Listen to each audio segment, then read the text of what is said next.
Welcome to Trinidad and Tobago Tour News 4 report, a product of the Government Information Services Limited and the Ministry of Communications. I'm Nicola Barreto.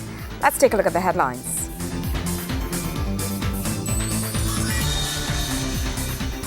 $100 conventional steel bands to receive $2 million from the government for Carnival 2014.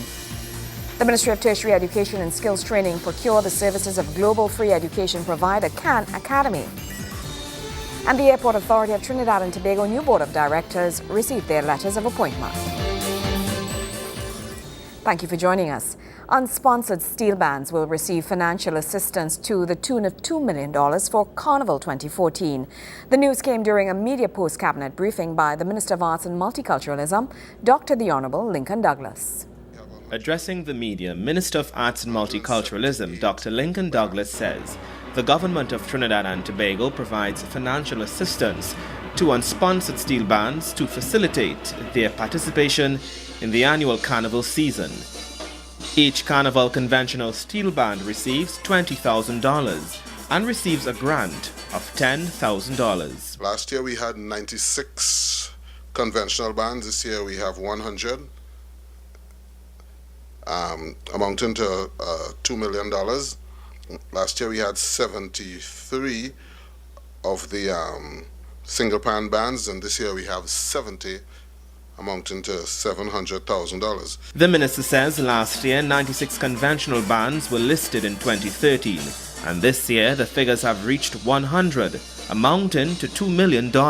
In total we have 178 bands that will be unsponsored steel bands in Trinidad and Tobago, and the government will be supporting these bands to participate in the National Carnival season to the tune of $2,700,000. Dr. Lincoln Douglas reiterated government's commitment to support conventional steel bands in Trinidad and Tobago. He says his ministry is committed to the development of Carnival and its transition from a festival into an industry. This commitment, he adds, is very important and is placed high on the ministry's priority list. Joseph Lopez, News 4. In other news, imagine education accessible via phones and computers while your tutor lectures to you from India, all at no cost. Now, this is just one of the latest initiatives to be offered by the Ministry of Tertiary Education and Skills Training, as it signed on a milestone memorandum of understanding to facilitate online training from global free education provider Khan Academy, located in India. Bringing education closer to home is the aim of the latest Memorandum of Understanding signed between the Tertiary Education and Skills Training Ministry and Khan Academy in India. Through the use of video conference calls, classes can now be taught here at home in TNT, utilizing lecturers from across the globe in India at no cost to students. The Khan Academy is known for its provision of free online tutoring and classroom sessions to millions across the world on various topics from mathematics to science subjects. Facilitated via the University of Trinidad and Tobago, the high-tech teaching method will seek to reach all levels of education through the ministry's latest initiative called Learn TT. President of UTT, Professor Dayan Naran Singh, describes the signing as taking education to a whole new level. The signing of the MOU is really integral to what we are going to launch very shortly, referred to as Learn TT, which is really a brainchild of our minister. He has been talking about this, and it's going to be the educational platform for bringing about the transformation, a more meaningful transformation of our educational system. And what it's going to do is to provide content, educational content, which will be developed not only from our international partners, as we are going to witness this afternoon, but also local content. So we'll bring in all the key stakeholders to provide content which will supplement the curriculum, not only at the tertiary level, but at the primary and preschool level, so at all levels of our education ladder. Tertiary Education and Skills Training Minister Fazil Karim expressed interest in extending the partnership to a manual one in providing vocational training needs to the world. We have a number of programs, and one of our institutions, YTEP Limited, who is joining with us, the Youth Training and Employment Partnership Program. We want to go the e-learning and the vocational sector. And we want to say that whatever we can do here as well, that will be of benefit to Khan Academy in this hand-holding partnership. We're very happy to do that, so that we'll be receiving from you, but we'll also be contributing with you. As a matter of fact, in terms of building the capacity, and I want to take this opportunity to invite you and to invite Sal and your executive team to visit us in Trinidad and Tobago. We are a warm country, but we are warm people as well. Great hospitality, and it's a pity you couldn't come to our carnival, but that would have shown the creativity as well. Khan Academy was founded by Sal Khan, who began tutoring his cousin via the internet. Soon word spread and he began posting his tutorials on YouTube. His videos received more than 355 million views in just a few years, as students from around the world were drawn to his concise, practical and relaxed teaching methods. Paulette Altimer, who is in charge of the educational partnerships at Khan Academy, says the partnership signed onto represents the forward-thinking Trinidad and Tobago has towards educating its people. We're very happy, very excited to be part of your National Learning Initiative. You know, as was mentioned before, just to introduce myself, I'm the head of our education partnerships at Khan Academy, and our mission, as you mentioned, is to provide a high-quality free education to anyone, anywhere. So given our mission, we're incredibly excited to be part of the launch of LearnTT, your national knowledge gateway, and that our free educational resources are going to be made available through LearnTT. The first time that there's an entire national learning initiative that is going to be offering Khan Academy to every single person in the country. So, we think this is just a wonderful opportunity for us to work with you. We're absolutely thrilled to be part of the launch of the National Knowledge Gateway and of LearnTT. And we're definitely looking forward to seeing many, many learners from Trinidad and Tobago on our site every single day. Internet access is provided by state-owned telecommunications company TSTT and utilizes Cisco technology in partnership with TATA India and AT&T in the United States. It's expected that by April the 2nd this year, the Tertiary Education Ministry will launch LearnTT. Felicia Wilson-Moore, News 4. News 4 continues right after the break. Stay with us.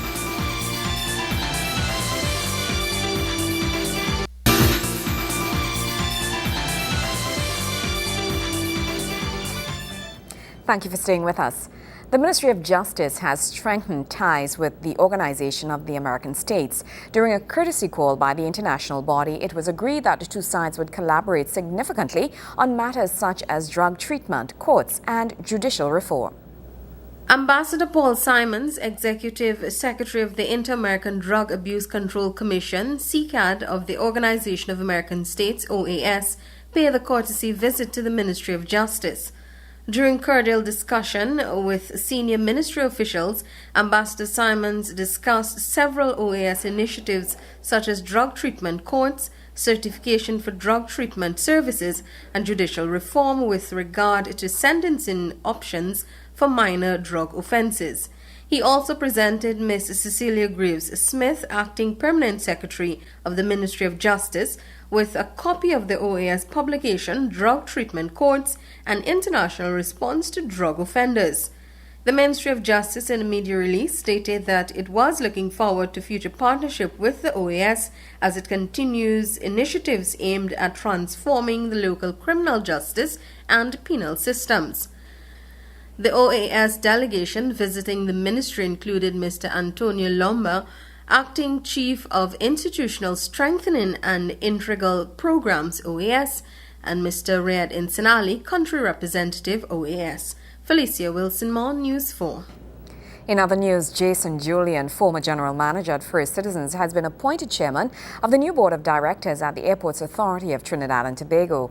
The new executive received their letters of appointment from the authority's line minister, the Honorable Stephen Cadiz, Minister of Transport. Minister Cadiz signaled his intention to turn the country's airports into full-fledged business. Again, welcome to all, both the returning members and also the returning members from the last board, and a return of a returning previous board member. All right, Maria. And I want to take this opportunity to welcome our new chairman, Jason Julian. Jason, I think, is going to bring a lot of international experience and financial experience to the board. We have Rajiv Dipnarine Singh, who has been in the travel business for many years, a businessman. Of course, returning board member Maria, who was on a bit of a sabbatical. I do not know if to speak to Maria in French or in Spanish or English, but we will. I'm sure she uses it when she's ready. Of course, we have Mr. Colonel, Lyle Alexander, a man who has been in the security business for very, very large concerns in Trinidad and Tobago, and brings a wealth of experience when it comes to that type of security. The Honorable Stephen Cadiz, Minister of Transport, is lauding the former board of directors at the Airports Authority of Trinidad and Tobago for the way in which the national airports were managed during its time at the helm. The life of that board came to an end on January 4th, 2014. Speaking with members of the new board, Minister Cadiz states that aviation has become a huge business and Trinidad and Tobago will not be left behind. Aviation has changed substantially over the years. It has gone from just airplanes landing and loading passengers and off we go again. And aviation all over the world, we see where it has become a huge business. And I think Piarco and ANR Robinson Airport are no exception to that. The Transport Minister also reveals that 2 more airlines will be flying through Piarco periodically from next week. Early next week, Amanda, we are welcoming JetBlue, flying out of New York in the first instance and then out of Fort Lauderdale in the second instance. I also received a letter yesterday from Copa, where Copa had the second flight coming in from Panama only 5 days a week. That is going to be extended now to a full 7-day-a-week schedule. So in the last 2 years, we've had 3 new international flights coming into Piarco. And we really and truly looking to boost that, to really and truly open it up. There's a lot of slack time at Piarco that we could really and truly utilize a lot more efficient. Gregory McBurney, News 4. The government is seeking to remove the approval of liquor licenses from the purview of the Magistrates' Court. Now, this is in an effort to reduce the workload of magistrates and thereby increase the efficiency of the judiciary system. The approval of liquor licenses is just one of many acts which the government is seeking to remove from the courtroom in a bid to reduce the severe backlog of cases facing magistrates throughout the country. This is being done with a bill titled the Miscellaneous Provisions Licensing Committee Bill 2014. The bill was introduced to the Senate last month by Minister of Finance and the Economy, Senator the Honorable Larry Hawaii. The bill seeks to take the approval of liquor, dancehall, club, pawnbroker, jeweler, moneylender and theatre licenses away from magistrates. During his contribution to the debate, Legal Affairs Minister Prakash Ramada says the burden of overseeing the licenses should not lie with an already burdened court. The length of time that a court takes in dealing with liquor license application is a burden that it should never have to carry any further. What really should be an administrative act has become now almost a judicial exercise, unnecessarily so. The time when that original legislation had come was a different era and there were different concerns and considerations. But looking now to see how we could make far more efficient our judiciary, apart from the many other options which have already been engaged in this House and in the lower house that have been put into legislation, we thought it fit and proper now that all of these matters, all these acts that are now before us, require the attention of a magistrate sitting with a committee to approve licenses, to renew licenses, and do all things which indeed has no place before a court. Minister Ramada explains that the committee will comprise several persons, including a clerk of the peace. There shall be a licensing committee for each magisterial district, which shall consist of the following members. A, the clerk of the peace, or where more than one clerk of the peace is assigned to the magisterial district, a clerk of the peace designated by the chief magistrate. B, one person who is alternate nominated by in relation to Tobago, the Tobago House of Assembly, and 2, the municipal corporation of the municipality in which a magistrate's court is located, and C, 1 person is alternate nominated by the local business associations within the magisterial district. The Legal Affairs Minister explains how the new process will work, adding that it will introduce a never-before-seen aspect to the proceedings. Where an application is made and all of the statutory reports are in, all the required reports are in, and where there is no objection, it is a matter, I would use the term automatic, that the license be granted. If there is an objection from any citizen as to that license being granted or renewed or whatever, that person is required to place the objection in writing to the committee. At that stage, where there's an objection, the committee sits with the objector and the applicant, and for the first time in this environment, we seek to introduce a level of mediation.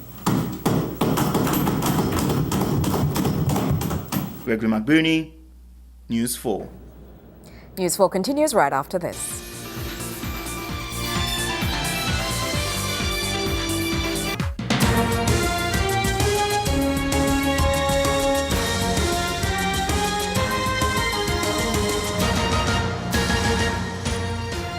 Central FC continues to drop vital points in the TT Pro League, which has put dents into their aspirations for a place in the Champions League. Wayne Cunningham has the highlights from the latest slip-up by Brent Sancho's team. The prelude to the big Couva Derby in the TT Pro League at the Atterbourne Stadium featured bottom-of-the-table St. Dan's Rangers versus the resurgent Police FC.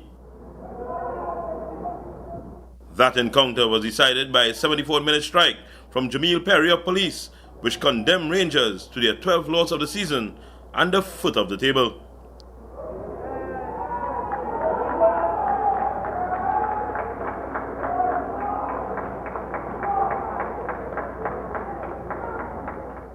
While keeping the lawmen in contention for a Champions League berth.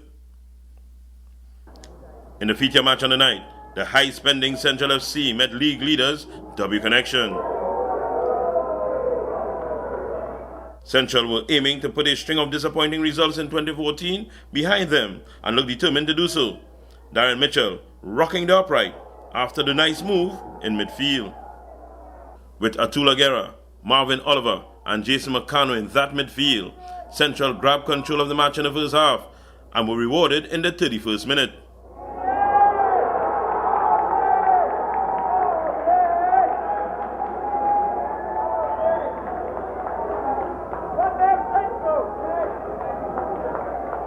Willis Plaza with the slightest of touches to beat the keeper and make it 1-0 Central.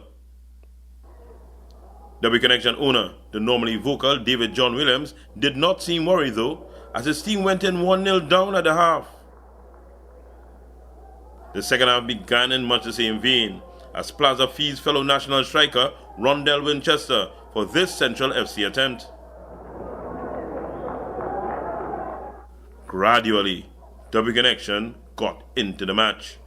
Hashim Arsia finding the fittings with this try.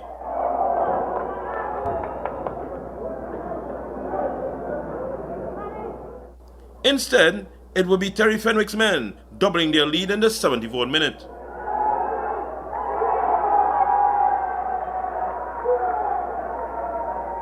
Jason McCannell making it 2-0, which is followed by a unique celebration in the goal net.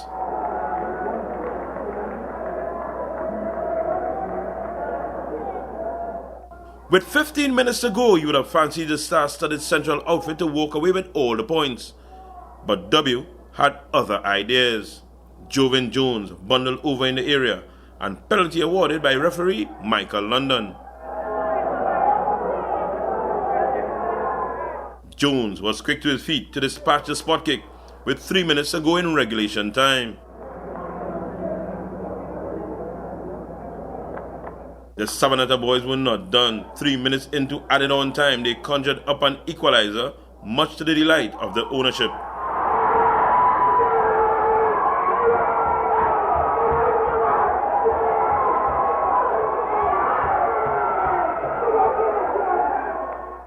Demetria Pai with a diving header to earn a point for double connection, which puts them 10 points clear at the top. A cause for further celebration. Wayne Cunningham, News 4 Sports. News 4 continues right after this.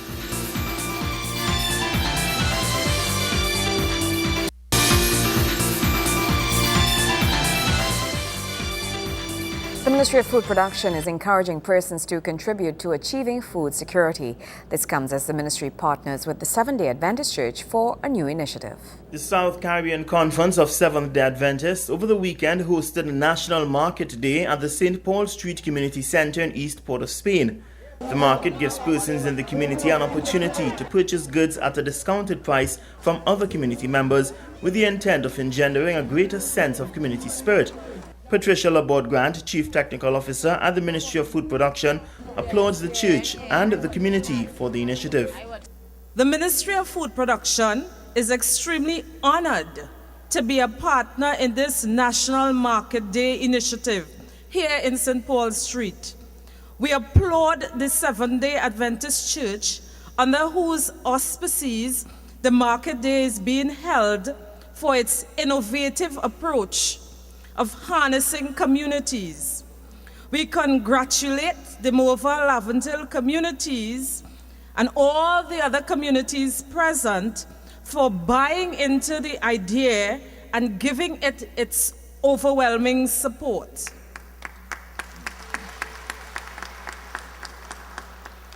Ms. Laborde Grant says the nation's lack of food security is just one of the many reasons the initiative is welcomed by the ministry. All of us know that as a nation, we are not food secure.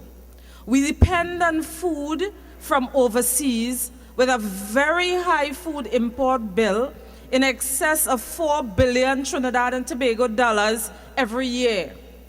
Also, we have high levels of chronic diseases such as diabetes, sugar as we know it, and hypertension, high blood pressure as we know it, even among our children. Many persons, because of poverty and low incomes, cannot afford to buy sufficient food of adequate nutritional value. Ms. Laborde Grant reminds persons that individually they can still contribute to the nation achieving food security. We encourage you to grow crops such as lettuce, pak choy, okra, dasheen bush, and other crops such as cassava and dasheen. And even without land, you can grow vegetables and herbs such as chive and thyme in troughs, pots, pans, grow boxes, and even cut jalita bottles. Meanwhile, Seventh-day Adventist pastor Courtney Francois is adamant that the initiative will do more than simply feed people. To treat with crime, every drop counts. And so when you think, okay, there's one way to deal with this, we're going to have the police and that would solve crime. No!